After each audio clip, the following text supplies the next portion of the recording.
Hello everyone. So today we are going to continue our active passive voice topic.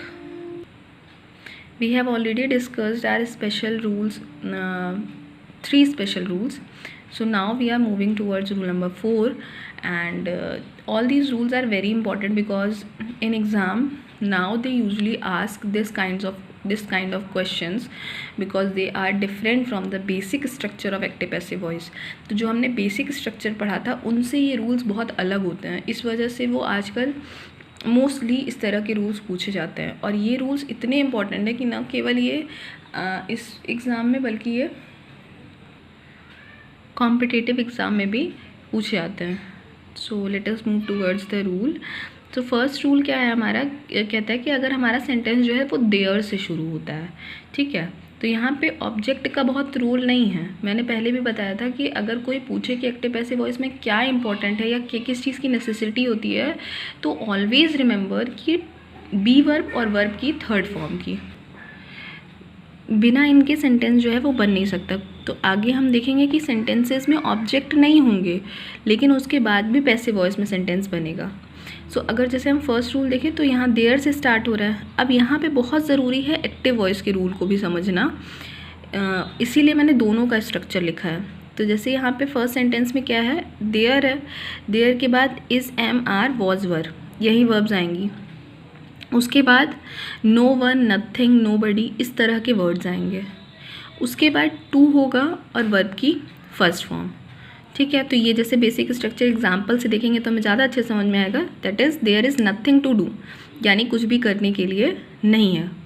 तो ये बहुत basic sentence है। अब इसमें क्या करना है, जैसा मैंने बताया कुछ नहीं, बी वर्ब लगानी है और वर्ब की थर्ड फॉर्म लगानी है। तो पूरा स्ट्रक्चर नथिंग तक जो है वो तो सेम ही रहेगा, जैसे there, is am are, was were, no one, nothing, nobody, ये सब सेम है। टू तक सेम है। किया क्या हमने, टू के बाद बी लिखा, बी वर्ब, क्योंकि वो हमें लगानी ही होती है, और वर्ब की थर्ड फॉर्म। अच्छा, यहाँ पे बी क्यों ऐड किया, कोई और बी वर्ब क्यों नहीं ऐड कर दी, जैसे is am are, was were होता है, हैज़ बीन बीन होता है, बीइंग होता है, तो ये सब क्यों ऐड नहीं किया, क्यों बी ऐड किया, क्योंकि हमारे सेंटेंस में, एक्टिव वॉइस के सेंटेंस में डू जो है वो वर्ब की फर्स्ट फॉर्म है। ये चीज़ मैंने पहले भी डिस्क्राइब की थी कि जो मेन वर्ब की फॉर्म होती है उससे ही हम लिखते हैं, उसी के अकॉर्डिंग हम बी वर्ब को लगाते हैं। तो यहाँ पे कुछ नहीं करना है, चेंज बस इतना होगा कि लास्ट में टू के बाद बी लगा देना है और वर्ब की थर्ड फॉर्म, बस। तो बहुत सिंपल सेंटेंस है। तो हम देखेंगे जब ये चेंज होगा तो क्या बन जाएगा, there is nothing to be done, बस इतना ही चेंज करना है।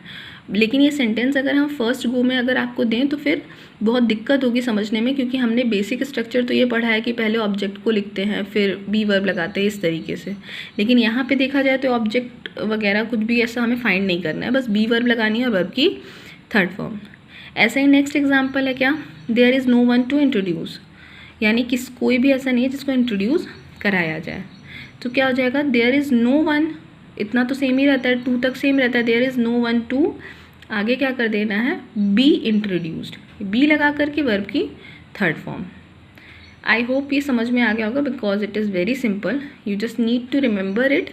अभी समझ में आ गया लेकिन इसको आगे याद भी रखना है बिकॉज ये बहुत कॉमन रूल नहीं है। Okay, let us move towards our next rule. तो नेक्स्ट रूल, रूल नंबर 5 क्या है, एक्टिव वॉइस का स्ट्रक्चर देख लेते हैं रूल नंबर 5 का। रूल नंबर 5 के एक्टिव वॉइस के स्ट्रक्चर में लिखा है कि इट से सेंटेंस स्टार्ट होगा। तो जब हमारा सेंटेंस इट से स्टार्ट हो तो इट के बाद या तो इज़ आएगा या वॉज आएगा, क्योंकि ये सिंगुलर है, ठीक है, और कुछ हम यूज़ नहीं करते हैं इस कंडीशन में। उसके बाद नाउन आएगा, कोई भी नाउन हो सकता है, वैसे मोस्टली टाइम आता है। फिर नाउन के बाद टू आएगा, फिर वर्ब की फर्स्ट फॉर्म और ऑब्जेक्ट। अब इस रूल में हम कुछ चीज़ें और ऐड करते हैं तो ध्यान देना है यहाँ पे। तो अगर हम एक्टिव वॉइस का स्ट्रक्चर देखें तो क्या हो जाएगा, it is time to ring the bell, ठीक है। तो इट इज़ टाइम, इट हो गया, इज़ या वॉज हमें लगाना था, जैसे इसकी जगह वॉज भी लगा सकते हैं, कोई दिक्कत नहीं है। नाउन हमारा क्या हो गया, टाइम हो गया।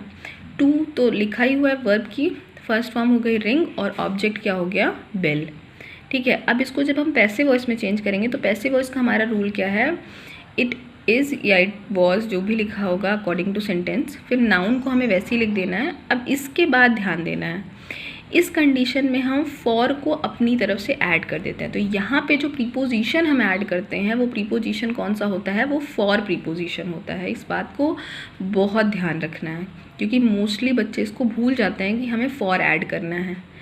फिर उसके बाद से क्या होता है, ऑब्जेक्ट लगाना होता है। तो ऑब्जेक्ट जैसे प्रीवियस एग्जांपल में हमारा ऑब्जेक्ट क्या है, द बेल है, तो हम उसको वहाँ पे यूज़ कर सकते हैं। फिर टू लिखना है और बी प्लस वर्ब की थर्ड फॉर्म, तो बी प्लस वर्ब की थर्ड फॉर्म तो कॉमन है सब में, वो तो लिखनी ही लिखनी है। बाकी हमने यहाँ पे क्या किया है, फॉर का यूज़ किया है, for plus object plus to plus be plus verb की थर्ड फॉर्म, आगे वाला तो चेंज ही नहीं करना है, ठीक है। तो अब एग्जाम्पल अगर हम देखेंगे क्या हो जाएगा, it is time for the bell to be rung. It is time देखा जाए तो सेम है, ठीक है। उसके बाद से हमने क्या किया, ऑब्जेक्ट लगाने से पहले क्या लगा दिया, फॉर लगा दिया, फॉर द बेल। टू लिखना था, बी वर्ब, बी को ऐड करना ही होता है, नेसेसिटी है, और वर्ब की थर्ड फॉर्म भी हमें लगानी होती है जैसा मैंने पहले बता दिया था, ठीक है। नेक्स्ट एग्जाम्पल जैसे क्या हो जाएगा, it is time to do homework, ठीक। अब it is time to do homework अगर ये देख लिया तो सबसे पहले देखना ऑब्जेक्ट क्या है, ठीक है। तो अब हम देखिए अगर इसको हम चेंज करेंगे तो क्या हो जाएगा, it is time for homework to be done. तो आई होप ये समझ में आ गया होगा। So today I will only teach you 2 rules, just fix it in your mind that you will not forget it ever. I will try to send you exercise also so that you can keep on your practice, because practice is the key for excellence. So make sure you practice well and note it down every rule, learn every rule to to master this topic. If you have any doubt, let me know, and thank you.